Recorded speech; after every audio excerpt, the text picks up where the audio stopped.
Welcome to The Wrecking Trade, this and every Wednesday at 10:30 a.m., the radio show that provides a platform for a deeper understanding of issues affecting men in the Cayman Islands. Join us as we explore the low enrollment of men and boys in college classrooms, the absence of men in the church, and the absence of fathers in the home. Join the conversation as we help men find their place in the modern world. Through engaging interviews with experts and members of the community, we provide a clear picture of what healthy masculinity looks like as an example for boys and girls. Our mission is to provide a voice for men, to help them navigate the challenges that they face and provide hope for a brighter future. So tune in this and every Wednesday at 10:30 a.m. and join the conversation on The Wrecking Trade. Together, we can make a difference in the lives of men and boys in the Cayman Islands. Brought to you by Oscore Fitness, strong inside, powerful outside, and the Bellagio Salon and Spa, where beauty is reimagined. Welcome to The Wrecking Trade. I'm your host, Robert Lynch. This is our first episode, and I'm really excited to dig in. Excited to dig in. Yeah. Every day I'm hustling. Now some of you might still be in that place. If you're trying to get out, just follow me. I'll get you. I have some really great guests with me in studio today, and we're going to get into a really awesome conversation. But before we get started, let me just let our guests introduce themselves. Let's start with my left. Hello, hi, this is Shuvra Deb here. I am a specialist in mental health as a result of my own experiences of suffering from post-traumatic stress disorder. So I'm not medically qualified, but I do have a show called Shuvra Deb With You, also on Bobo FM, which goes out on Thursdays at 2 p.m. And that's what I specialise in. And I have had a guest on my show to talk about masculinity as well. So I'm excited. Thank you for having me. Thank you for being here. And myself, my name is Cindy. I'm a banker. So I'm not in the medical field, but being a female, I have to deal with males all the time. So I've learned a little thing or two along the way, and I'm happy to share my views and my opinions today, and hopefully will help someone. Awesome. Thank you. Next. Hi, everyone. My name is Osman Lynch, and I am a personal trainer / recovery trainer / nutrition. I do a lot of stuff as it relates to health and fitness, and it's my passion. It's my drive to help people change their lives as it relates to health and fitness. So I'm Osman. Thank you, Osman, also known as OJ.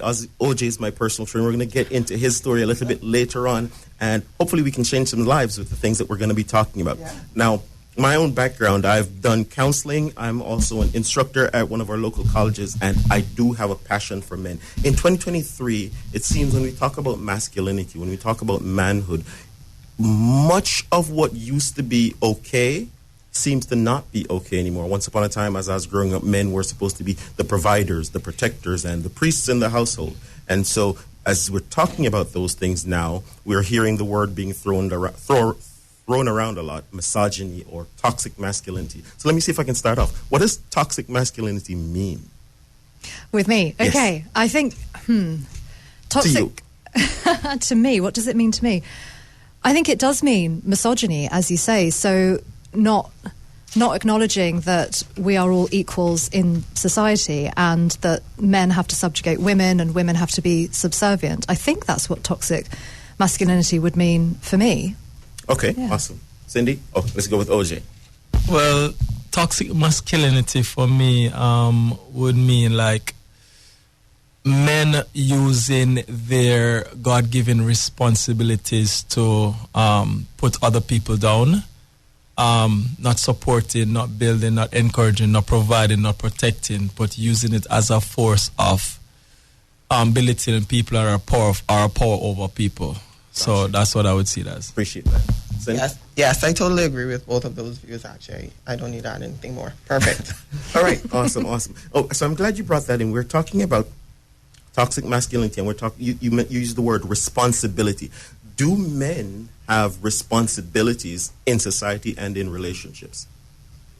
Oh, starting with me again. I think men and women have responsibility. We now live in an age in most parts of the world, certainly where we're sitting right now, where I like to think that there's a lot more equality. Both men and women go out, they work, they earn. Both men and women share the responsibility for raising children, share the responsibility for teaching children to the extent that they can. Again, maybe this is an ideal world. I don't have kids, I don't know, but I certainly have, I'm an attorney by trade, so the world of work, of law, I know well.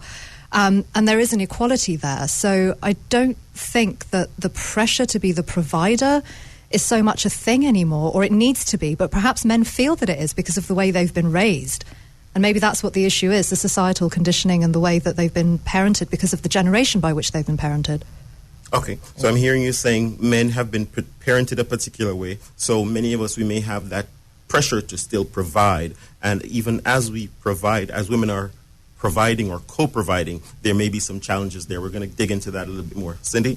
Yes, I think we all have responsibilities in society to be good citizens, and different people have opinions of what good citizens are, but I think probably the underlining definition is just being a good human being.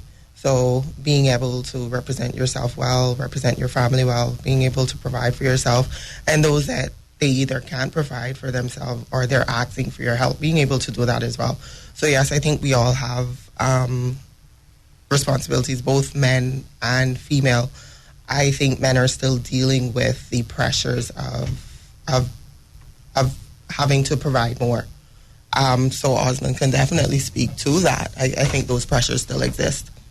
Yes, for sure, we both, as male and females, have responsibilities. And I do believe that females can do things that men cannot do, and men can do some things that female cannot do. But at the end of the day, even though we're opposite sex or opposite capability with certain things, it still requires us to work together.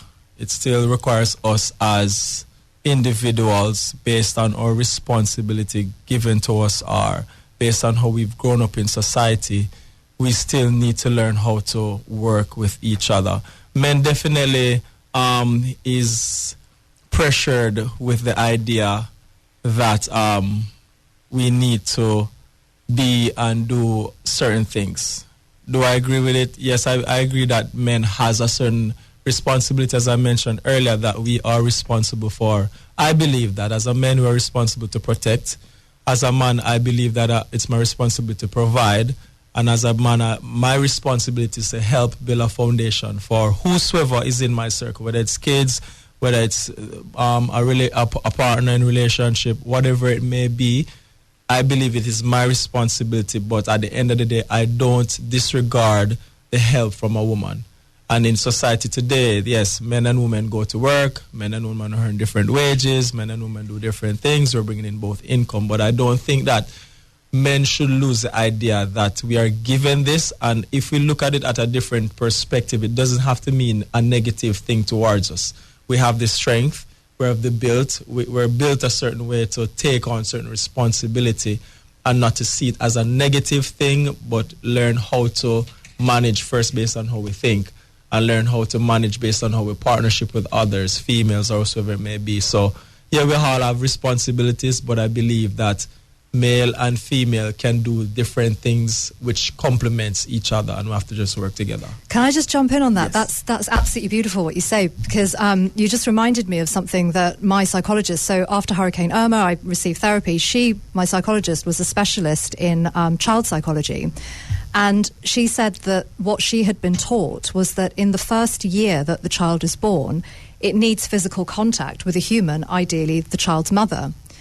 And then reading around this, I've read a few texts where the writers have said that in native cultures, as soon as a baby is conceived and that becomes known, the mother gets put into this kind of, protected place where she's protected from stress, from anxiety, from anger from others, and all that sort of stuff. So what, OJ, you said about acknowledging the differences, and there are obviously very, obvious reproductive differences. I think that's where working as a team is so important. If the man can be that protective figure in that situation where the woman is, having the child, then that's an ideal situation to be in. But unfortunately, I don't think that happens. I don't think our society supports that. What about paternity leave? I think in the UK, men get 2 weeks paternity leave. In the Cayman Islands, they get 5 days. Right. So that hardly sets up the cocoon that the woman needs during pregnancy, during the first year of the child's life, and thereafter. Well, interesting enough, I mean, because I recently had 2 children, or my wife had 2 children.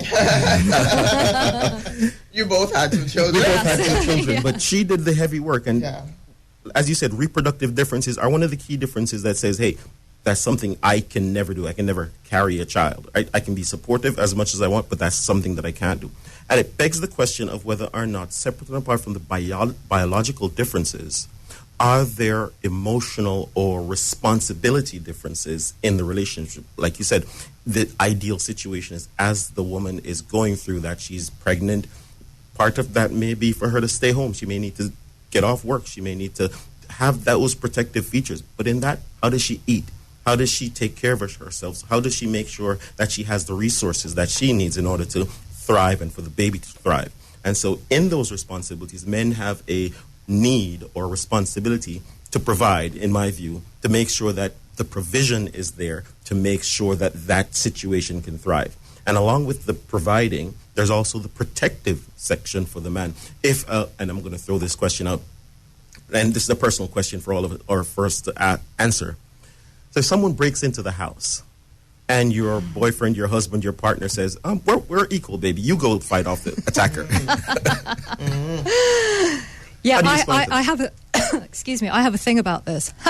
So if I'm in an unfamiliar place, for example, a hotel room, I will put the guy by the door. Babe, you sleep there. If someone breaks in, you're protecting me. Awesome. Cindy, how about you? So repeat the question for me, please. So how do you feel? An attacker breaks into the apartment, into the house, you and your partner are there, you and your husband, your boyfriend, they're there, and he says to you, well, since we're equal, this is an age of equality, you go protect us. Absolutely not. I'm running out the back door. It's not happening. If I'm alone, that's fine. I'm going to find something that can protect me and my child, and then I'll probably take on the attacker. Or I might still seek coverage. But me go, no. You can totally be the protector. Go right ahead. So it sounds like what we're saying, that we say society has imprinted certain things on men and maybe they're societal. But here we are, we're saying, if that doesn't happen, we're going to start looking at that man sideways, right? We're going to go, dude, really? Yeah. I'm not there yet. Maybe some people are there and they're like, you know what, I'm okay. I'll take on the challenge. You know, maybe they're trained for that, or their mind is trained to just take that on. But me, I'm not there yet. Gotcha. So if he's not providing the protector role, he doesn't seem to be the man. Not for me. Okay. So let's explore the provider role. Would you date someone who earns less than you, and for how long? Absolutely, yes. I have done, yeah. Yes. And for how long? Yeah. Oh, until the relationship ended, but not for reasons to do with who was earning what. Because one of the things that is a significant factor in divorces seems to be top of the list. What's that one? It's finances, right? And so in our situation, is there still a responsibility on men to continue to provide despite the fact that we are living in an age of equality? And let me answer your previous question as well. For me personally, I find it very challenging to date someone that earns significantly less. Yeah, you can earn less, but significantly less. It does present a huge challenge in my life, because I recognize as I elevate myself, whether it's academically, spiritually, financially, and just my view on life, you know, I'm looking for someone to be in that space with me and thrive with me. So it does become more challenging because the lifestyle differs. So they look at things differently. I look at things differently. They might not have a growth mindset, or their growth mindset might be much slower. So for me, it presents a significant challenge. For other females, it may as well. But it's not that I'm not willing to work with an individual, but I've just found from history that it doesn't work well for me. I would love for someone to be on my level. Or above. Yeah, equally yoked. Let's look at life through a similar pair of eyes. So it's not just about money, it's how they view life. Got you. Thank you very much for sharing that. OJ, on the other side, what does that look like to you? Well, yeah, I do not believe that wages difference should make really a difference in how or what type of quality relationship you have. It should not determine that. But what I do believe that as a man, we should always aspire to improve ourselves. We should always seek to grow. We should always seek to be ambitious in elevating ourselves. If I was a person with someone who's making way more money than me, and I'm just quite comfortable with that and don't seek to improve myself or to step up or to be at a level with that person or above that person, not here trying to saying that money changes the relationship. But I believe that each one of us, especially as men, we should not stop striving to grow. You know, we can start low, but it doesn't mean that it is not an opportunity to get better. So as men, we should always step up to the plate, because in the end, naturally, instinctively, inside of us, we want to be that one being able that if the roof fall down financially, we should be able to step up and provide. But if you're comfortable with a position that you're not able to do that, I don't agree with that. So men should always strive to be the best, not financially, but the version of themselves, holistically. Agreed. Totally agree. Yeah, so I think this is true across the board, though, that I think men and women should strive to be better, to grow every day. If there's something we can do in terms of self-improvement on a daily basis, we should all be doing it, whether we're men or whether we're women. In terms of the earnings thing, I haven't considered it to be a problem, but sometimes they have. Yeah. So and in terms of like not being able to do the same things, I mean, I don't mind if I've got the money paying for it and, you know, sort of like being the boss, as it were. Which is a great point. So if you're the boss, how does that feel in that relationship, and what does that mean for the dynamics in that? We're going to get to that. We're going to take a quick break. Welcome to The Wrecking Trade. Perfect. This and every Wednesday at 10:30 a.m., the radio show that provides a platform for a deeper understanding of issues affecting men in the Cayman Islands. Join us as we explore the low enrollment of men and boys in college classrooms, the absence of men in the church, and the absence of fathers in the home. Join the conversation as we help men find their place in the modern world. Through engaging interviews with experts and members of the community, we provide a clear picture of what healthy masculinity looks like as an example for boys and girls.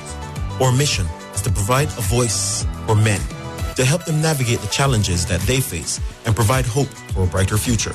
So tune in this and every Wednesday at 10:30 a.m. and join the conversation on The Wrecking Trade. Together, we can make a difference in the lives of men and boys in the Cayman Islands. Brought to you by Oscore Fitness, strong inside, powerful outside, and the Bellagio Salon and Spa, where beauty is reimagined. I came in like a wrecking ball. I'm not afraid. Every day I'm hustling. Now some of you might still be in that place. If you're trying to get out, just follow me.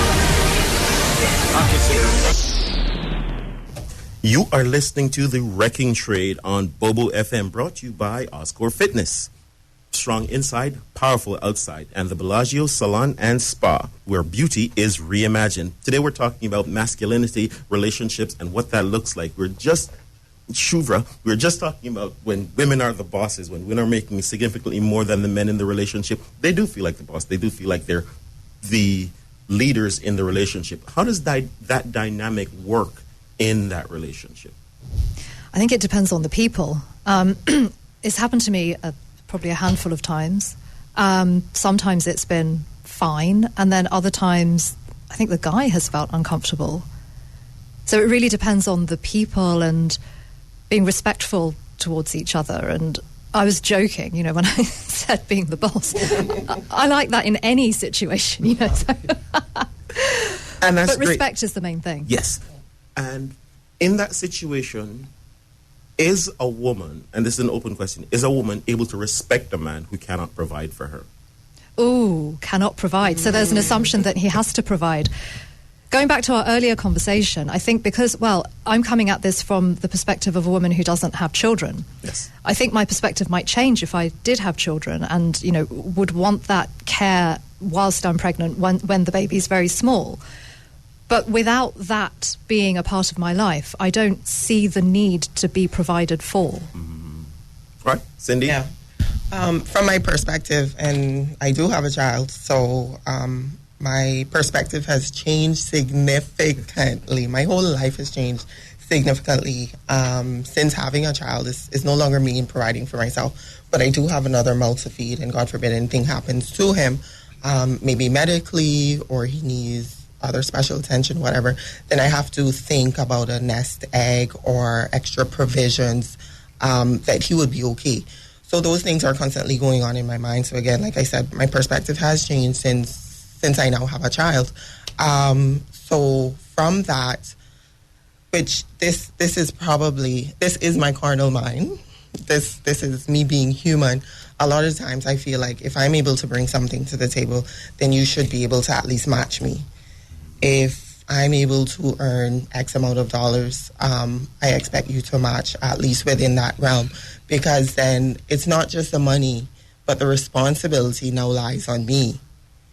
And there are so many aspects of that. The academic responsibility of, okay, now I have to go further because maybe they're stagnant at where they are, or maybe they're not willing to grow any further. So I have to take those things into account. Like Shuva mentioned, if while we're pregnant, being provided for, or if something happens to the home, having someone that can provide and say, okay, you know what, I can take care of X, or let's come together and this is what we can do to solve this financial issue, etc.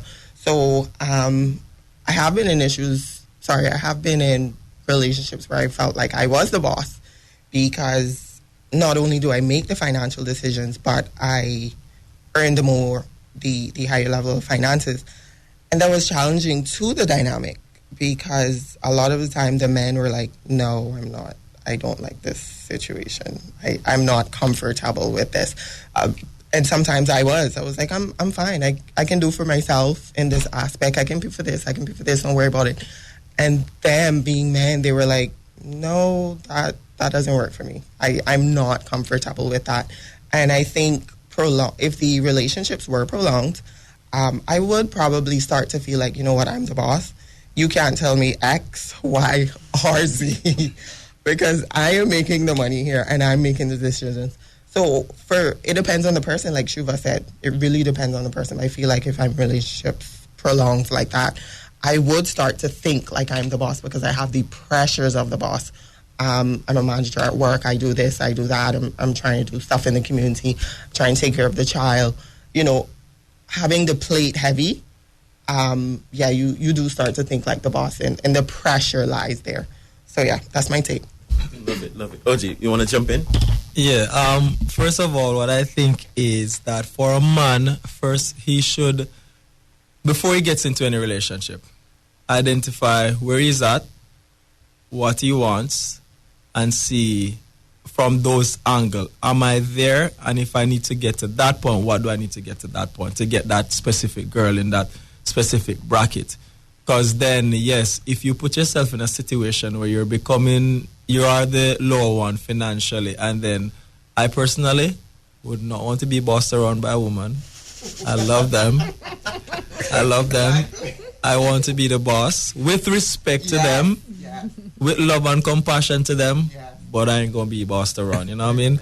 So, men, I would just suggest, know where you're at, know where you want to be, and work up to that standard, because that's the only way it will work. And as men, we can definitely feel demasculated when a woman is bossing us around, especially if the woman have us in a position where either they're taking care of our rent, they're paying for the car, little things like that, where you feel trapped and stuff like that. Don't put yourself in that position.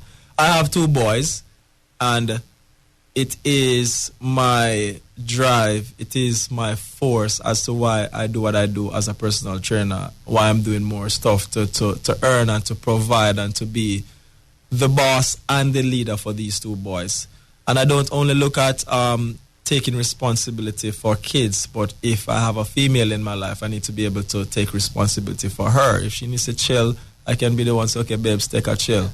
and I'll take care of you. You know what I mean? If I have friends, family that needs the help or the assistance, that's the type of boss I want to be. You know, a boss that is loved, a boss that is respected, a boss that anyone feels comfortable being with and around. So position yourself where you want to be, but don't be boss around, guys. I love that. I love that. And as he spoke, I noticed you were both nodding. How did that make you feel hearing him talk as a man like that? Well, OJ's a personal friend of mine, so I love him. So perhaps a slightly biased view, but just the way, OJ, you said it, it's not that toxic masculinity at all that you're talking about, that you were talking about before. It's, you know, seeing that there needs to be a balance and actually wanting to be the provider and wanting to take on that role and doing it in a respectful way. That's what I was nodding to. Perfect. Awesome. Absolutely, and for me, I totally agree. I want the man in the relationship and the household to take the heavy lifting. Take it from my shoulders, please. So I love that. Men should absolutely identify where they are, where they're trying to get, what they need to work on. And females can help with that. Partners can help with that. That's one of our roles. That's one of the places we shine. But a lot of females want to feel like they can take off the mantle and be provided and comforted by the male. So absolutely. Totally agree. Awesome. And I'm glad you said that, and I connect back with what OJ said earlier in terms of men. Let us not race into these relationships. Let us not put ourselves in situations where we are lesser than what we have designed to be, because that's going to cause challenges for the woman if she has to provide for you and you don't feel like you're a man, right? And we're not talking about toxic masculinity here. We're talking about if mentally you are challenged and you feel less than, that's going to cause irritability. That's going to cause some other things, friction in the relationship that may cause it to deteriorate. Certainly some of the things that we need to work on as men is to work on improving ourselves. In the classroom, I think the numbers right now are about 4 women to 1 man in a classroom. And sometimes in my classes, I teach at the International College. Sometimes I have 12 students and maybe at most 2 men or sometimes even 1 in that class. So we're absent, and I guess both of you are professional women. That will pose a challenge as you rise. You're going to the education, you're going through promotions at your job, but the man hasn't seen it fit to qualify himself. Then you're essentially moving past him, you're outgrowing him. What does that look like for you as professional women in terms of seeing suitable partners?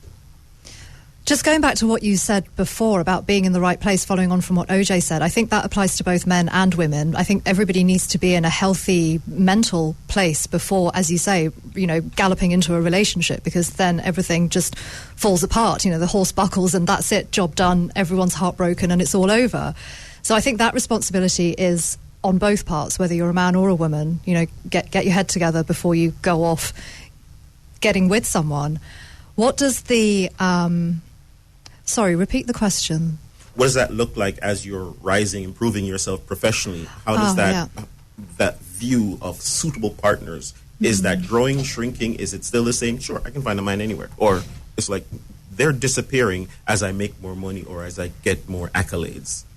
Again, I think it comes down to attitude. So I'm now 40 and I have lots of other 40-year-olds who will say, oh, all the good ones are gone and, all the good ones marry young and there's no one decent left and all that sort of negative stuff. My view on all of that is that just open your eyes, there's always someone there, especially on an island like this. People are, coming and going all the time. In terms of the equality thing, outgrowing, my belief on that is, and I think this is how I live my life, that I will get into a relationship with somebody who I believe is either also committed to growing or at least has the capacity to do so with support from each other. So it's a teamwork thing. If I consider myself to be outgrowing somebody or they consider themselves to be outgrowing me, then perhaps we shouldn't have got together in the first place. Fair enough. Cindy? What does that look like? So I might have touched on this a little bit earlier, but I think you have given this stark numbers, and it's a little depressing, to be honest. It's disheartening that a lot of men are not taking the opportunities to better themselves for whatever reasons. I'm sure you can fill in the blanks there, but it's disheartening that we're seeing so many ladies stepping up to the plate and being able to grow in whatever aspect. And that I believe a lot of women are looking around and they're like, where's a partner that will grow with me? Where's a partner that has a similar mindset? And sometimes females are in marriages or relationships and then they figure that out, or they learn it afterwards, where they're not seeing someone who is willing to grow any further. And that's disheartening as well. So yes, I believe as some ladies, it depends on your outlook. But some ladies, because there are always opportunities, as Shuva said, and it depends on what geographical location you're at. Cayman is very special.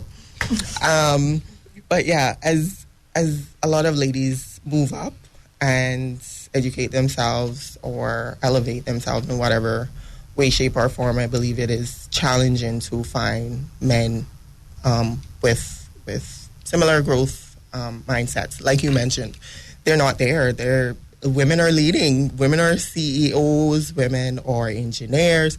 Women are just stepping out and stepping up. And a lot of times the men, I'm not sure where they are. It's disheartening, but we would love to see the men come back. And, not that they're not there. They're there. They're somewhere. But women are taking stands. So yes, it is challenging as women move up. So OJ, where are the men? They're right here. They just need some help. Yeah, I think what happens, and as both of you were speaking, like, I was like having this view as like when you're on a certain level, you see to that level. As you get higher, you see wider, and the higher you get, the wider your perspective get. You see wider options. The higher your qualities become. So as you move up, you change, your mind change, and then even your option that you look at when you were down here is different when you get up here. So views and levels give you different perspective. And us as men, we have to see it as necessary to don't wait for somebody to tell you to improve yourself. Want that for yourself. You know what I mean? Because when ladies get up to a higher level, they're looking for a high standard, a high quality man. So they don't want a man down at the bottom. Sorry. Let a pattern come up there. So they don't want anybody too low. You know what I mean? So elevate yourselves, man. You can do it. If you believe that you can, you will. You just have to take small steps. All right? Look at that first step. Don't look at too far in the future, because women these days, as Robert made mention, looking into the classrooms and we're seeing more females than males, so they're going up. And the only way you can get them is if you go up and stay up and go even higher if you can. Go for it. I love it. You're listening to The Wrecking Trade on Bobo FM. We're going to take a quick break as we continue in this awesome conversation. Welcome to The Wrecking Trade. This and every Wednesday at 10:30 a.m. The radio show that provides a platform for a deeper understanding of issues affecting men in the Cayman Islands. Join us as we explore the low enrollment of men and boys in college classrooms, the absence of men in the church, and the absence of fathers in the home.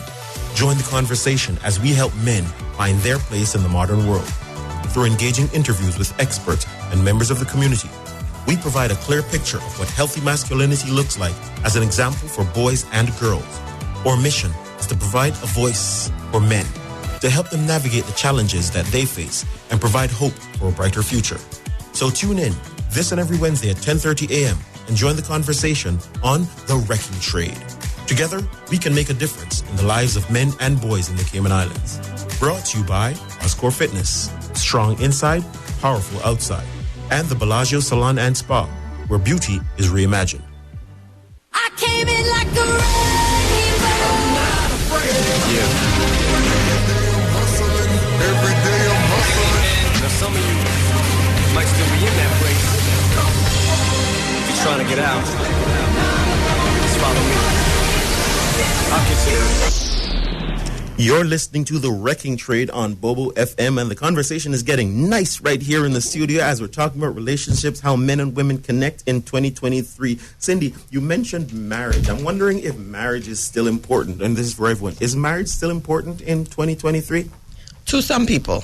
For some, it seems to be falling away, and everyone has their own lifestyle, their own goals, and that's fine. Not everyone is made for marriage. And if you recognize something is not best for you, it's absolutely a good idea to say, you know what, I'm not going to take that way. I'll just go another way that I know will work well for me. So for some people it is, for some people it is not. I personally think it's a good idea. I believe if we work together, not just as a community, but in smaller groups, as partners, I believe if we work together, we have better success, better products, better communities, countries. There's a statistic that actually shows that the more successful men in life financially are actually married because they have the help. So they have the help that they need to succeed. So I believe it does make sense, but it's not for everyone. Not for everyone. Okay, awesome. Yeah, I agree with Cindy. Of course, it's not for everyone. My views on it is that it's important to me. I was raised in a traditional Indian family and everybody gets married. My personal views on why I think marriage is important is that, following on from what Cindy said, it does provide a sense of security and commitment and there being an actual team. So that's just my personal view. Awesome. You want to jump in on this, OJ? Yes, I do believe and agree with both ladies that yes, marriage is important and is still relevant because when two people come together, it is stronger and the force is greater. And male and female were designed to come together and to work together, and in growth and in life. There is a female side of things you need to learn that the female has, and there's a side of male thing that men need to carry into the relationship that bring this one thing together. Again, it's not for everybody, and marriages could look in a different way, but yes, marriage is good. Have babies, have family, build a home with love, happiness, peace, and make some money. Awesome. Be fruitful and multiply. And I think, as you said, Cindy, they're protective factors. When you're in that stable relationship, it does help the group, the family, the tribe, whatever you call it, to thrive and to grow better. One of the things I'm wondering in 2023, though, is in this climate, I'm wondering if there's still value to men. More and more the statistics are pointing out that younger people, millennials, and more so men, they're not getting into marriages as much, because seemingly the value to men has diminished. And that value looks like this. Once upon a time, in the traditional situation, men are expected to deliver certain things, right? And whether, as programming continues, many of them still believe that they're to provide those things, and many women still expect those things. But in the modern woman is no longer traditional, and as equal provider, she's not as open to doing some of the more traditional roles. How do you guys see that? The drop-off in marriage? Yes. There's another reason for that, possibly, which is that people are keeping their options open. In this day and age of online dating, of apps where you can swipe left, swipe right, like you're in a supermarket, it almost kind of undermines the value of human worth when you can just swipe someone away or match them on the basis of a photo and a few comments. And I think it gives people the impression, in my view, wrongly, that there's a better option out there. The best option is the one you pick and you commit to and you make it work. Yeah, I love it. And I love that view. And you did say, more, now that we've stepped into more modern times, we don't see men and possibly women as well not getting married as quickly. Like you mentioned, I think you gave a lot of the reason is because men, or they're keeping options open. And they're recognizing, I believe they're recognizing that where's the benefit? Because if the woman is not, like you mentioned, if the woman is no longer doing some of the traditional roles, staying at home, taking care of the children, willing to cater to the man 24/7 and actually affirm him and his being in some of the ways and what it used to look like, he's probably saying, well, what's the point? I can get some of those benefits outside of a marriage, and then I can just go on with my life. But I believe it's a facade. Depends who's behind the lens, but I believe it's a facade. Yeah. All right, OJ? Are men keeping their options open, or is it that they're finding, hey, it's just not worth it anymore? Both sides. Both sides of the story is, Yeah, it's just too much options available too easily. You know what I mean? Like what Shivra was saying, it's like there's so much, and men, Lord help us, we just it's something that we need to, as you said earlier, just know what you are willing to commit to, and be open and honest about that. You know what I mean? Options are a lot, that's one thing. And then also, based on people's experience in past relationships, what they've gone through with several different persons can give them that hesitation of wanting to get into relationships based on hurts or whatever it may be. Can also be from coming from a broken home, you know, like didn't see mommy and daddy work out, mommy and daddy have different persons coming in or whatever it is. So it's just a breakdown of what the tradition was and the understanding of what a relationship should look like. And I think also this generation nowadays is a bit weak as it relates to fighting for a relationship, making it work. They give up quite easily. You know what I mean? Like if it gets too tough, man, we're gone. You know what I mean? And they don't put in the time, the effort, or the energy to make it work and happen. And sometimes it goes back to the value that each individual gives. Sometimes when you get into these tough situations, when you think about the person that you're with, depending on who they are to you and what they've brought to the table and what they've been bringing to the family, makes you think this is worth fighting for. You know what I mean? Whether it's male or female, we need to bring a level of quality outside of money, but as it relates to emotion, as it relates to spirituality, as it relates into keeping the home, because it is going to come a time when relationships get tough. And why am I going to stick around if there's nothing worth fighting for? I mean, but this world gives us fully options still. And to add to that, Rob, well, a couple of aspects. You know, because you mentioned that the dynamics have changed. It's no longer traditional. If we go back to history and how much women actually needed men and how society was set up, women were not allowed to have jobs. Women were actually seen as property back in the day. We saw where the Cayman Islands government actually honored women the other day, celebrating our history that women were, that's March, women were able to, women signed to be able to vote here in the Cayman Islands. And if you look carefully at the names that they printed in the newspaper, a lot of the names will not have the lady's name, but they actually signed their husband's name. And that's because, as you can probably figure out, when they get married, women takes her husband. Exactly, she takes the husband, as well as female didn't have power. They couldn't hold jobs, etc. Well, the Cayman society is a little bit different because when the men went to sea, women had to take care of everything. So that has changed our Caymanian dynamic as well. Women became providers and more independent. Women in Cayman actually built homes. They built homes. So the dynamic has changed over time. But then even outside of Cayman, what history looked like as well, women outside of here weren't able to vote as well. They were property as well. So they had to go to their husbands for money, for livelihood, to build homes. So it was very difficult for a woman to succeed or even exist with basics in life without a husband. Now that has fallen away with women being able to go to work, being able to sign, to vote, women having that independence. So yes, it has changed because of these things. That need of having a man to provide a livelihood and food on your table, that has fallen away. Fair enough. I think though tonight, just jump in on that, Yes. to not embrace this new dynamic as something that is a great opportunity for growth for men and women is a true missed opportunity to the extent that that is going on. By the levels, I suppose, equalising more, men and women can now go out and earn the same amount.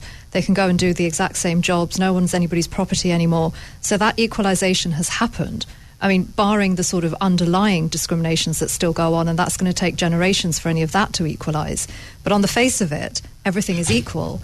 And if we are to treat it as it is on the face of it, rather than embracing this opportunity to grow together, to enter into a relationship, a marriage, whatever it might be, and say, oh, you know, hey, babe, I see that you want to do this, I'll support you in this. And then in response, yeah, I see you want to do that, I'll support you in that. Rather than that being seen as the new dynamic for relationships, which I think is a beautiful thing. It's a wonderful opportunity that we now have to lead the way that our parents' generation didn't have. So let's not miss this opportunity. Awesome.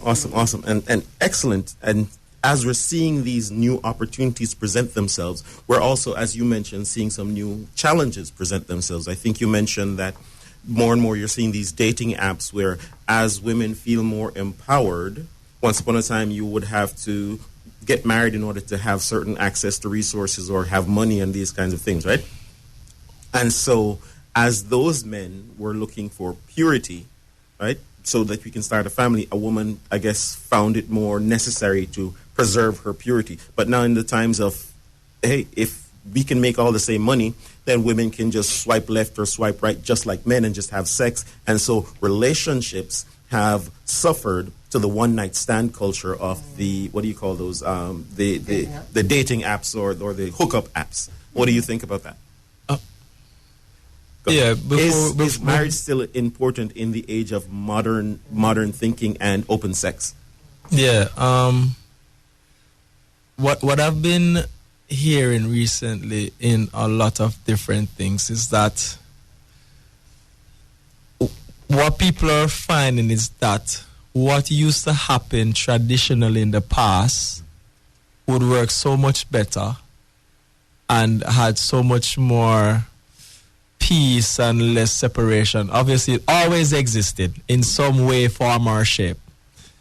And I think as we get away from what the origin was and technology and everything increases, I think with the mindset of both male and female changing, as with things changing, it causes this struggle that we're having now. Because we can always, in everything that you see, our structure, or rule, or whatever it is, you always see some concept of what used to happen in the past, yes, but it's in a different form or different structure or what it is. And I think that if we can look back at what they used to do in the past, not saying that women should stay down not doing anything or whatever it is that, but I think to some extent is that it has affected relationship because women finding themselves feeling like they're becoming so much powerful or in the same line as a man because of the opportunity and they're growing in society,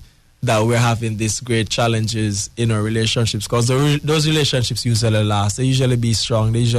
But yeah, as we drift further away from that, women are becoming more powerful because they can earn the same, they can do the same jobs that we're doing, and then there's becoming who is more boss, who's wearing the pants and kind of like thing in that. And then on the other side of things is that men are also losing the understanding of what masculinity would be. Because if men were real men, some women don't mind being bossed around or being told, not bossed around, I don't want to use the wrong word.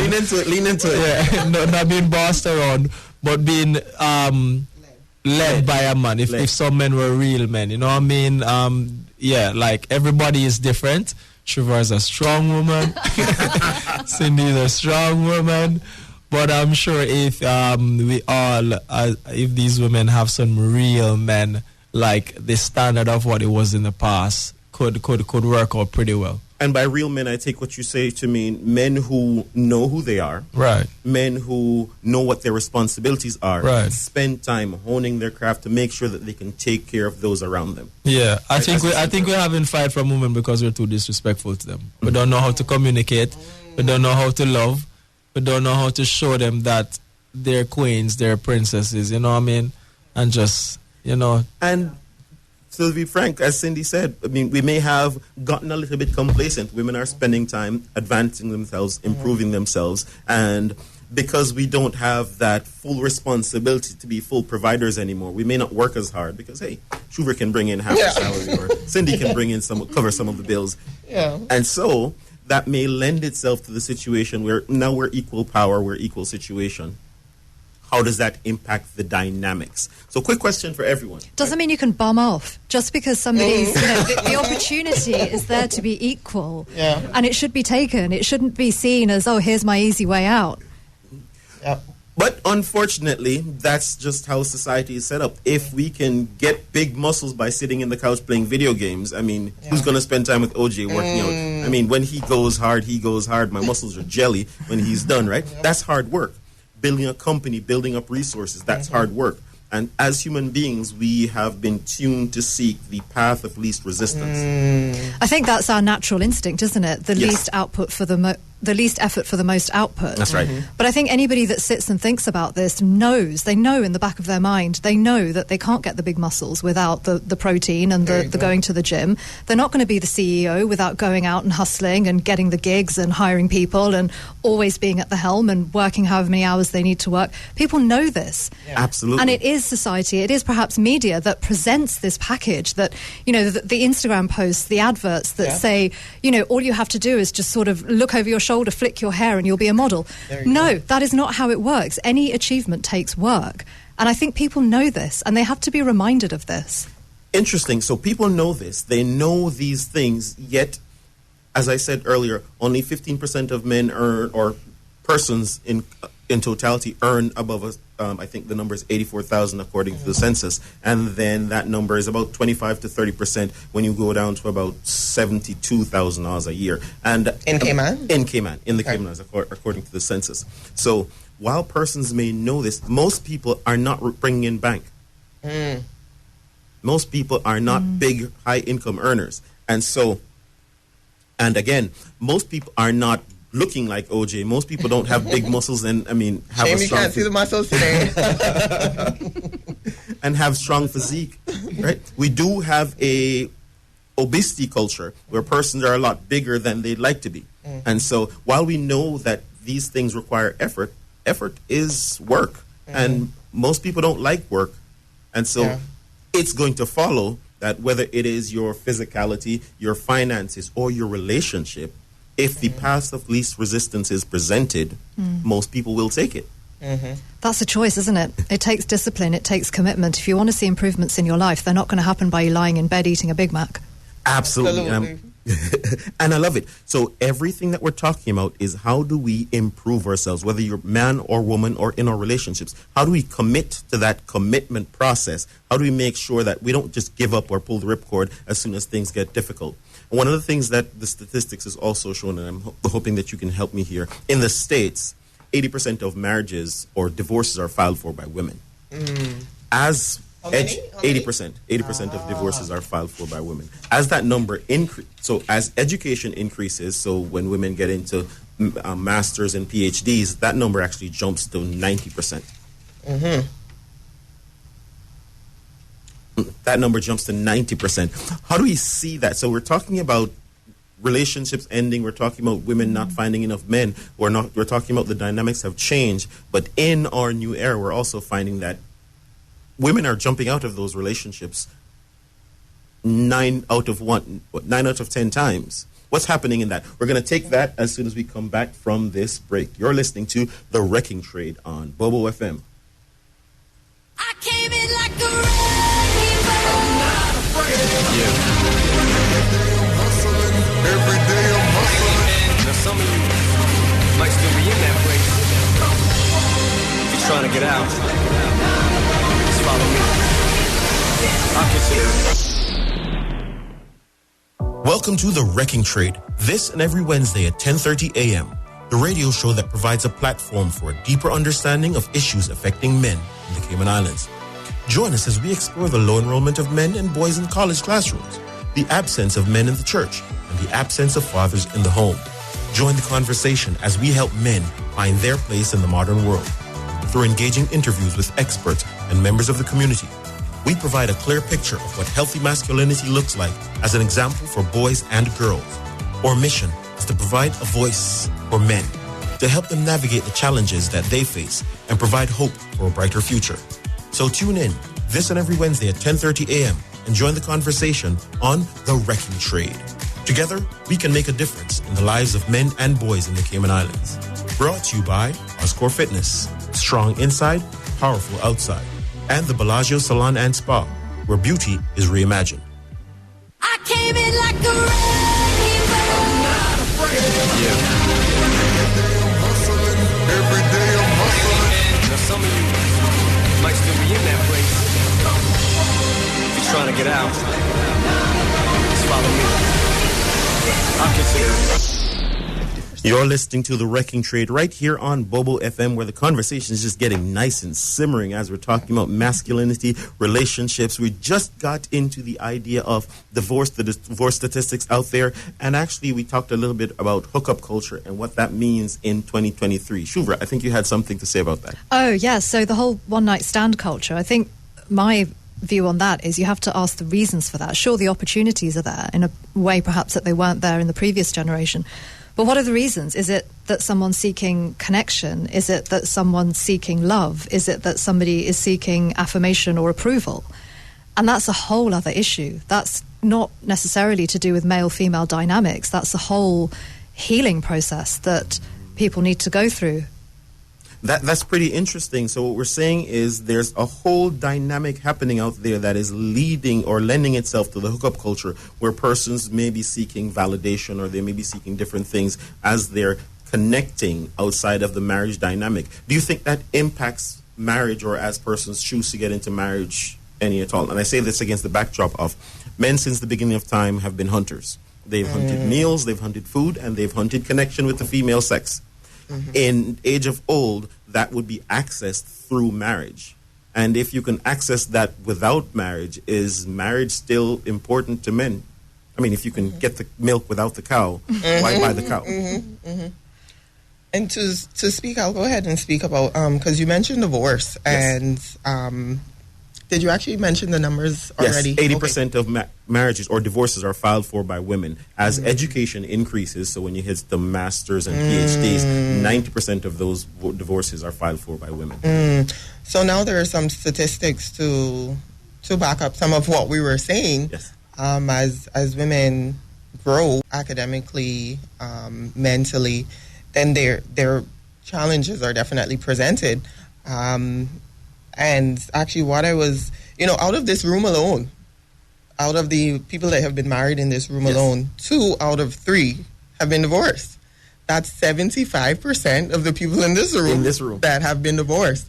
And the statistics in Cayman are pretty high as well.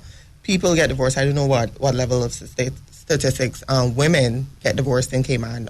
Women file for divorce in Cayman. But, when America sneezes, the Cayman Islands catches a cold. So our numbers are probably not far off either, that, we're seeing more women rise and challenge presents itself in so many different ways. But, Osmond spoke to how to remedy some of that. Yes. So divorce, it's very sad that the divorce rates are high, but we seem to have some remedies. So we're looking at those two things. We're seeing women pulling the ripcord in the marriages and going, okay, you know what, as I'm increasing, I'm not as open to dealing with certain things, and so deuces, see you later. Yeah. We're also seeing on the other side, hookup culture is leading to men going, okay, I don't have to deal with that, and I can just swipe right or swipe left and access some of the things and then continue with the day. So essentially we're seeing either persons not getting married or persons getting into divorces even after they get married. But we've said on this platform that, hey, guess what? When persons do get married and find that stride, it does amplify their success. So let's talk about some of those remedies. What do we need to do to get to that place where we can find value in marriages again and be able to be the best versions of ourselves, both male and female? I have one suggestion, which I've identified this over the years. Now, I'm a Christian, so I read my Bible, and I recognize from my Bible that it says that the older women should actually teach the younger women when they're about to go into marriage, etc., about life, period. And I don't think that's happening anymore. It's not happening as it should. When a lady is getting engaged and about to go into marriage, there's a superficial surrounding around her. We have the engagement shower, and then everyone goes away. And that's it. But there are so many lessons in life to be known. How do you deal with children? How do you cater to men so that they feel respected, affirmed, loved? How do I deal with this? How do I deal with that? So there's a teaching happening in the classrooms. But in the classrooms, of course, healthy relationships are being excluded. Even how to deal with finances are being excluded. Sometimes how to deal with people and being professional is being excluded. So then this lies on citizens to teach each other. And I think this is actually a good forum. Not that we're necessarily dive into all the details today, but this is a great forum. Forums like this where we can say, okay, I'm older. This is what has worked for me. This is my advice. So I think that is one remedy that is very important, not just for women, men as well. And just to tack something on to the fact that you said that, because if you want to learn to be a great fisherman, you don't go ask a carpenter. You ask a successful fisherman. So what I'm hearing you saying is that women who find success should actually have conversations with younger women to help them to get into that space fully with open eyes and supported on that path. I'm wondering if in our challenges sometimes do we find ourselves, and I'm going to come back to the question, it's just part, we find ourselves when we're going through challenges in our relationship, who are we talking to? Are we talking to our successful relationship friends or are we talking to our single friends? That's such a good point. And see, older women need to, I think the onus should be on them to avail themselves because they've been through it, so they know. Younger people usually feel like, oh, I know everything, I'm good. No, you don't. So the women should be forthcoming if we have these smaller communities to say, you know what, we've been here before. Here's our advice, our loving advice. Here's our loving advice. So. Lovely. Shubhra, you want to add anything? I wholly agree with everything you just said, Cindy. I think the first thing is that we just show up as being the best version of ourselves. And there are so many ways we can do that. The internet's right there. There are so many tools we can all use. And education, we're taught Pythagoras' theorem, we're taught algebra. Great if you're Einstein. He probably invented it, I don't know. But it's more useful to be taught life skills, to, as you say, Cindy, how to have relationships, how to manage one's finances, what a mortgage means. Nobody taught me that. Me either. Yeah. Me either. Yeah, like jumping on the back of what both of you said, it's being educated. I think when people are dating, especially when they're planning to get serious about stuff, informations like this should be both of them sitting down, understanding why is it that women are divorcing men. Okay, what is it that, how do you handle an argument in a relationship? So for relationships to work these days, it needs guidance, it needs educating, and I think sometimes we just get excited, oh, she's pretty, oh, he's handsome, oh, he's strong, oh, he got a good job, and things like this, and we get married. Those things gonna wear off. Those things are gonna pass. After you get married and do all of that, it's not gonna forever be like that. And what then? You realize that you get into the relationship for something, not being willing to give something, you know what I mean? So people get in sometimes wanting to take because they're used to receiving and not giving back, and the beauty and the fun and the and all of this come together. But if young people who are dating now are wise enough now, go study like how you would study for a subject, you know what I mean? Yeah. A relationship, marriage is a subject, so go do a course on it together. Yeah, where are those courses? And I would add to that, I mean, I'm a huge fan of therapy, and I know that it's not accessible to most of the population. But again, there are tools out there. On Instagram, for example, the holistic psychologist is somebody that I think everybody should be following.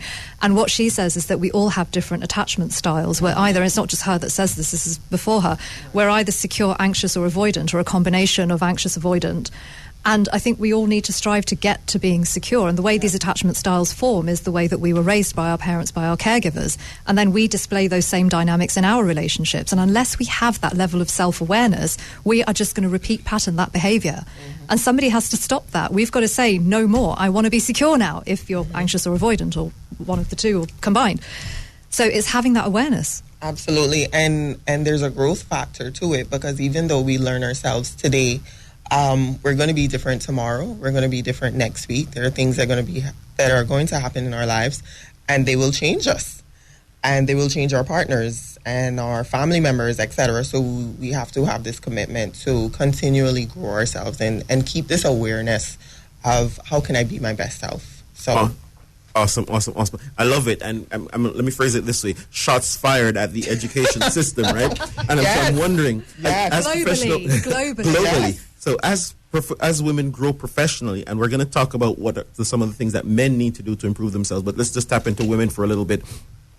As you grow professionally, you've gone through the education system and you've studied Pythagoras' theorem and law and banking and all of these things. And I'm imagining you did not see a lot of courses that you could take on marriage, on relationship, on attachment, on the different softer skills that may be more important or play a longer role in our lives. Our jobs we may have for 10, 20, 50 years, if that much, but we're going to be with ourselves and possibly with a partner for a longer time. Is that it's not there, or is it that maybe society has told us that those things are not important and you do need to get that degree, get that law degree, get that banking degree, get that something else so that you can be your own boss? It's both. It's both. It's both. Certainly I didn't see any of those courses and I browse courses from time to time. Even now there's nothing there. And yes, there's societal pressure. Go and be a doctor. I mean, I'm an Indian. You're either a doctor or a lawyer or you disappear. Yeah, you fall off the earth. So that pressure is there. And I think it's essential, and I say this a lot, that the one person we spend most of our time with is actually ourselves. It's not our co-workers, it's not our boss, it's not our spouse, it's not our child. We are constantly in our own heads. And if we can't be comfortable in that space, then there's a problem. Awesome. Go ahead, OJ. Yeah, and as it relates to getting education about relationship, we don't necessarily have to have a course that we need to sign up for and pay for something. Look around your circle, and if you're in a relationship, look at 5 couples, because they say the 5 people you spend the most time with, you can become. If you see 5 successful couples and you two are serious about a relationship, go and ask their advice. You don't have to wait for the course. The course is right in front of you. People with real life experience, people with real life challenges, get on it if you both are serious of getting into a relationship, and you become who you spend time with. If you value something, learn from them, the good, the bad, up and the down. Take notes of it and listen. We reason together. This is what it's going to look like. Are we ready for this? You know what I mean? Before we get into our march. That works. A former work colleague of mine from many years ago, I don't even know how old he was and is now, but he'd been a barrister for 50 years, so I guess he must have been about 70. And I asked him what's the secret for this, successful marriage that he had with his wife. And his response was, always putting the other person first. And if the other person is putting you first, and if you're putting the other person first, and they see and appreciate that, then they will put you first, and both of you putting each other together first. If you're both putting each other first, then you're both. Everybody's first. Exactly.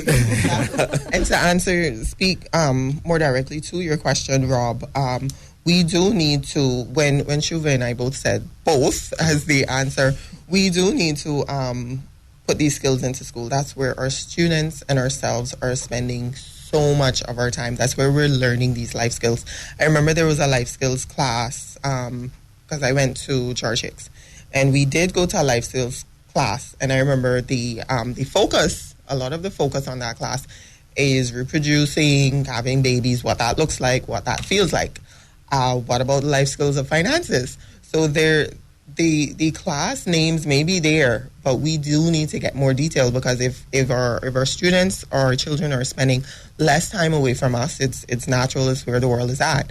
Then where they are spending time, they do need to be learning those lessons. Maybe all of the parents do not have the experience, the capability to pass on those good life lessons, but then the school should be there to fill in the blanks. Excellent. And so we're thinking about building out the curriculum, and I'd love to ask you both, what are some of the things that women need to be focusing on? Are those the same things that men need to be focused on? But I'm going to jump to OJ for a little bit. I know you have to leave in about 5 minutes, so I want to tap into what are some of the things that you believe that men need to be focused on, and you've chosen to focus specifically on exercise. How important do you think that is in the realm of men being fathers, leaders, priests, providers, protectors in the household? Yeah, exercise definitely helps a lot with us as developing as men. It helps with our confidence. It helps when we can see that our bodies are changing. We should be capable of doing things like lifting up your kids. You should be able to hug your wife and lift her up and squeeze her and stuff like that. But yeah, in general, everybody needs to move. And whether it's male or female, exercise is very important as it lines up with different other things, nutrition, sleep, food, and movements and all of that. So for me, it has worked really well for me mentally. physically, spiritually, just by keeping my body in shape. And if you don't have the money, if you don't have the person, if you don't have the house, you have yourself. And that's where you can start. Start by getting some abs and some push-ups and some things in. And when you realize that this is leading you into a better mental condition or physical condition, then everything else kind of like follows after. When I'm doing anything as it relates to trying to get into my business or trying anything outside that, I apply the same discipline I would with training to what I would do with my business. If I work hard and I'm training, I need to work harder. If I feel like this bench press kind of heavy, but I go on it, I'm going to say, I'm going to move it. When I get challenges, I use that same mindset. So exercise also can give you a mindset. You know what I mean? If you achieve a little through changing your body, changing your mind, you'll achieve a little in whatever you want to do, whether it's relationship, whether it's business, or whatever it is. So with that being said, my name is Osman Lynch, Outscore Fitness. If you need training and if you need any form of fitness, I am able to help you with that. And small steps are better than no steps. So get moving, feeling good about yourselves, pop some abs and you'll be all right. I love it. And I guess one of the advantages of having a personal trainer is I know that half the things that Oz has me do, I wouldn't do it on my own. I'd just be like, oh yeah, I'm tired, I'm done. But he just has you going. What are some of the routines or situations that you can help persons with? What are some of the training offerings do you have? And how can people access you, contact you? All right, well, I can be contacted through my Instagram at Oscore Fitness. My number, if you want to get ready to write this down, is 525-8622. Say it again. 525-8622. And what I offer as a personal trainer, I offer group training. So if you don't want to work out by yourself, I can do group sessions. We find a spot, we find a split space, we do it. I do mobile personal training, so I have equipment that I move around with. I can come to your house and train you there, or if you have a gym at your complex, I can use that.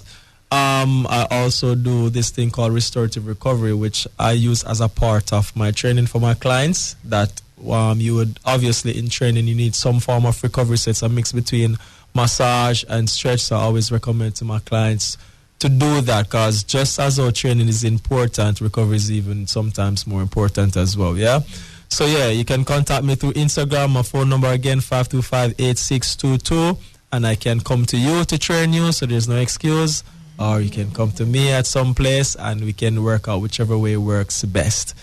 I know you talked about the exercise and you talked about the recovery. What about dieting? Is food important? Yes, food is very important. I also do a little bit of nutrition. I give general advice. I'm not like a nutritionist, but I'm certified as a nutrition coach. And what we do is give general advice as to ways in which we can help you to either lose weight, gain muscle, maintain, whatever it may be. So I can do calorie counts for you, and I can suggest specific food which is best for performance and all of that. So. And as you're listening, I don't want you to underestimate the importance of that. As having a little bit of a gut problem, we're putting a little bit more of excess, and I'm saying, hey, dude, I'm exercising, I'm doing the sit-ups, but it's not going on. And he said, hey, you put it there with food, you have to take it off with food. And since I took that advice, click, things are just shrinking. And so I love that you focus on those things. You focus on the exercise, you focus on the recovery, and you focus on the things that are coming in off your plate. Full holistic approach to personal training. Toss your numbers out there again and how people can reach you. 525-8622. That's my number, and also WhatsApp. So you can get me there. And on Instagram, it's Oscore Fitness. You can follow me there. Send me a message within that as well. So.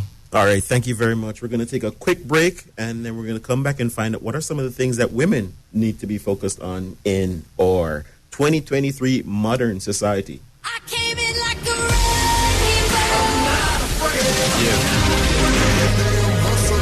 Every day I'm hustling. Now some of you might still be in that place. If you're trying to get out, just follow me. I'll consider it.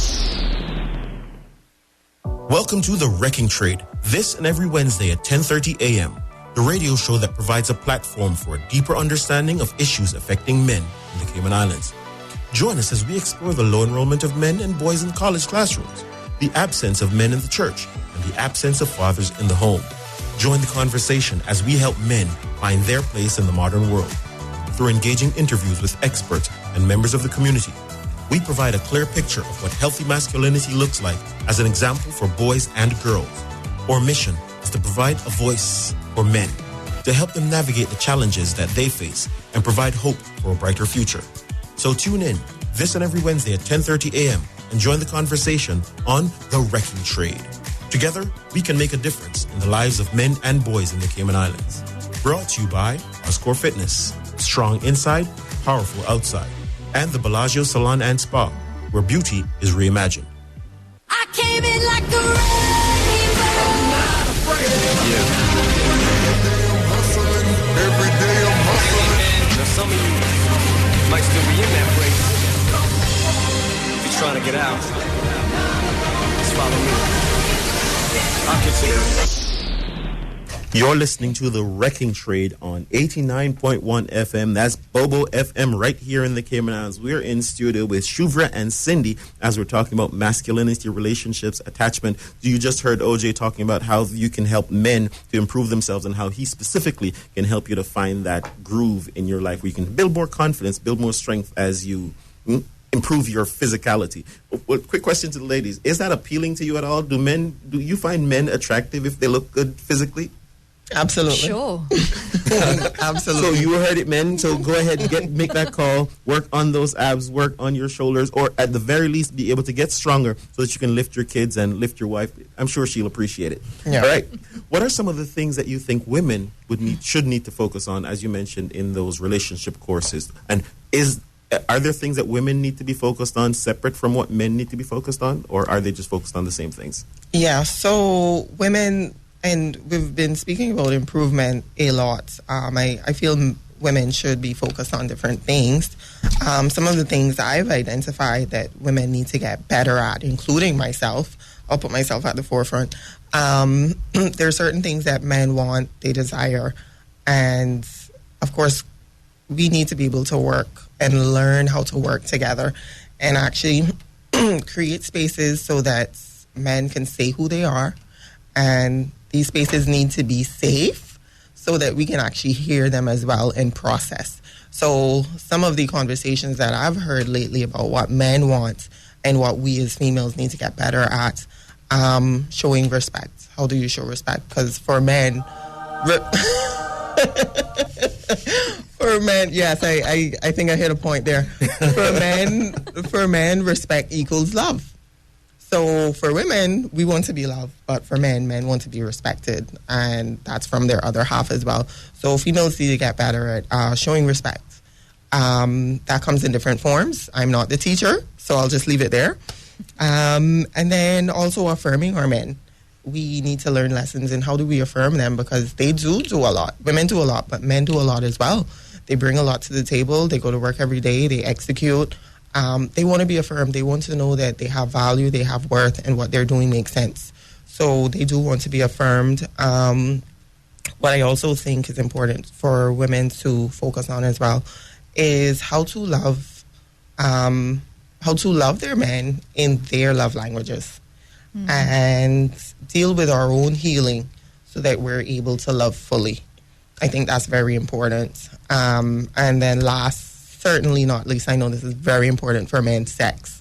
So being able, I struck another chord there, being able to provide that in a healthy, wholesome, untainted manner. Because a lot of times you will find females, they're tired from their daily work, and that starts to damper their mental spirit. And they don't want to be involved in those activities. They're tired. We have a headache, etc., etc. The list goes on. So being able to learn to translate that into, you know what, I want to do this because I love him. So how can I look at this from a healthy perspective so that I can exude it from a healthy perspective? Awesome. Love it. Shuvra? Following on from what you just said, Cindy, the love languages. So there's a test out there called the 5 love languages. Google that. And it's a fun thing to do together. And then you can understand how the other likes to be loved. And the 5 things aren't necessarily distributed equally. So one person may prefer affirmations more than gifts, for example. And so that's how you get to know something about the other person. What should women be doing? Well, I can only speak for myself. And I think listening more is something that I could really benefit from. You know me so well already. Understanding rather than being understood. So again, it's like if we each put the other person first, if we each try to understand the other more than trying to be understood. And I think just being interested, it's nice when somebody asks questions, how was your day? Or you know that something's happening in that person's life and you check up on where they're at with it. It shows that you care. It shows that you're interested. It shows that you're, not just there for giggles. You mean it. I think that's it. I'm sure there's loads. Yeah. I mean, if I'm talking about myself, I would probably, sit here all day as to all the things I need to do to improve. But let's just leave it there, shall we? There we go. So I think that's a great start. Those are some great things for us to work on as we're looking at building out, as men are working on their physicality and their finances and certain things that they need to bring to the table that we've recognized that women desire, that they find attractive. Then women are looking at things specifically that men find attractive. And I want to tap into that just a little bit in terms of, since the beginning of time, I said earlier that men have had to seek female attention. We both go through puberty. Women get beautiful. They get breasts, they get boobs, they get all those things, and men find them attractive. And they go, okay, fine, I want to have a word with you. And so they have to build up their courage and build up the things that you find attractive in order for you to give them that phone number or give them that first date or give them the time of date, right? But women have not had to spend a lot of time figuring out what men like because they're always the ones who are getting the attention. You're always the ones who are, okay, nope, you don't make the cut, so I'm not going to give you the time of day, right? Do you agree or disagree? Is that how you see it? Yes. Do you agree or disagree? I think it's a joint effort, isn't it? It's a joint effort? As in, it's not just the men chasing the women. I mean, we have needs too, Yes, so that's what I'm saying. So women have needs. Men have had to figure out those needs just to get in through the front door. Like, for instance, how many men do you find yourself rejecting on a daily basis? Well, let's not get into numbers. Let's not embarrass anyone. Yeah, that's not. Right? And I imagine on the other side to that, how many men have you approached? Oh, I'm imagining that number is significantly less. Oh, do you think? Maybe it's just me. Like I said, I need to be better at listening. I know I'm just as much the approacher as the approachee, as it were. Okay. Yeah, I'm not shy. There we go. And how do you find that? How do you find in that space? I'm glad you said that. Thank you for sharing that. How do you find living in that space? Do you find success? Do you find it more meaningful? Do you find greater happiness? Or do you find yourself more comfortable and happy in the being approached space? Oh, interesting. I do like approaching. I think guys appreciate it. Takes the pressure off them. Equally, it's nice to be approached. So I don't really have a favourite, if you like, or a sort of lean towards one or the other. How about you, Cindy? I definitely like to be approached rather than me be the approachee. I do very minimal approaching. My nerves would get the better of me. So kudos, hats off to men that do approaching. We have some cultures that they are very good at it. They will do it to a T. They'll do it maybe about 15, 20 times a day. It's whatever. But for me, being on the other end of the stick, being able to handle rejection, I haven't had to practice that too much. Yes, I've been the receiver of rejection a lot of times, but I haven't had to be on the receiving end as much as I've had to give the rejection. Yeah, so it's not a happy space being rejected, but like you mentioned, men are hunters. I feel a lot of their makeup is made towards that. So it's not that it's easy. But I feel their makeup actually contributes to them probably handling it better and executing it better. So I think as the things that we don't often recognize that men are doing, men literally spend a lot of time dealing with rejection. Because, I mean, you may find dealing with rejection it's something that we've had We're to... sorry. Are we though? 50% of the world is sorry. Are we? Well, I guess they'll never know. But I think that has Do I also mean it? sharpened our skills in terms of being able to be risk takers. And so you'll find that even though men are not as proficient or as as represented in the classroom, you do have a lot of men who are finding success earning more than $100,000 a year, because based on the statistics, the number of persons in the Cayman Islands earning more than $100,000 a year, actually it was 2 to 1 in favor of men. See? Right, so men are Risk still takers. at the highest levels. They're still the highest earners. That might be to do with the natural attrition, which shouldn't be so natural, which is women fall off the corporate ladder, off the scale when they start to have children. Yeah. And this goes Absolutely. back to what I was saying before about needing to look after the pregnant lady and her and her children when they're young. Agreed. As a society. I mean, the husbands do that because they're going out earning the 100,000 and so on, right? But it's not just down to the husbands and the boyfriends. Yeah. It's down to all of us. There we go. So absolutely. Then we're going to be continuing this conversation every single week here on the Wrecking Trade right here on Bobo FM. With the last 2 minutes, I'd love to give you both an opportunity to share what you're doing, and if you have platforms or if you have things that persons can connect you with you on and provide services if you do. Sure. So I have a radio show and a podcast, and I specialise in raising awareness around mental health and the need for all of us to prioritise looking after our own mental health and to help each other, everybody we love and care about, do the same thing. My show is called Shuvra Deb With You. That's on Bobo FM every Thursday at 2 p.m. and also on my podcast, which is available on demand for free on Spotify, Apple and Google. So just go and look up Shuvra Deb. I'll spell that S-H-U-V-R-A. My surname Deb, D-E-B, and With You. Awesome. And do you interview persons on your podcast? I How do, people yes. access I do from time to time. I'm going to interview you next, Rob. That's awesome. But if someone is listening and they'd love to maybe contribute to your show or reach out to you, how do they do that? Of course, yeah. So you can get me on my email, which is shuvradeb82@gmail.com. That's SHUVRADEB82@gmail. Thank you very much for sharing that, Shuvra. All right, Cindy, how about you? Yeah, so I don't have a public platform. There are things I'm working on in the background, things I identified in the community that I feel are very important, that need space, need a vision, need voices, and I'm actually working on those things in the background. Some of those things are working with other ladies to be able to change the maternity laws here in the Cayman Island. Very important, as we've discussed. I'm looking to I'm looking to study law as well. So there's a lot of things in the community that I recognize need changing, especially, I'm especially focused on children and culture. I think those things are very important. So if you do want to find me, I'm usually at Ebenezer Church after 11 a.m. on Saturdays, but I don't have a public platform. I am a private individual. But how do you make your money? And yeah, so how I make my money, I actually work at one of the retail banks. I'm a manager there. I've made my way all the way up from the ranks. I actually started out at Reflections as a customer service rep, and I've taken my time and educated myself along the way. Now I have a child to provide for. So I think looking at these things in society are very important.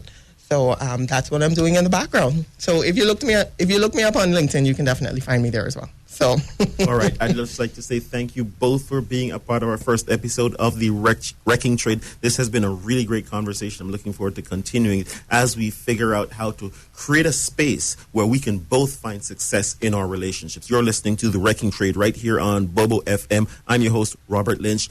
Awesome conversation. Keep on listening. Welcome to the Wrecking Trade. This and every Wednesday at 10:30 a.m. The radio show that provides a platform for a deeper understanding of issues affecting men in the Cayman Islands. Join us as we explore the low enrollment of men and boys in college classrooms, the absence of men in the church, and the absence of fathers in the home. Join the conversation as we help men find their place in the modern world. Through engaging interviews with experts and members of the community, we provide a clear picture of what healthy masculinity looks like as an example for boys and girls. Our mission is to provide a voice for men to help them navigate the challenges that they face and provide hope for a brighter future. So tune in this and every Wednesday at 10:30 a.m. and join the conversation on The Wrecking Trade. Together, we can make a difference in the lives of men and boys in the Cayman Islands. Brought to you by Oscore Fitness. Strong inside, powerful outside.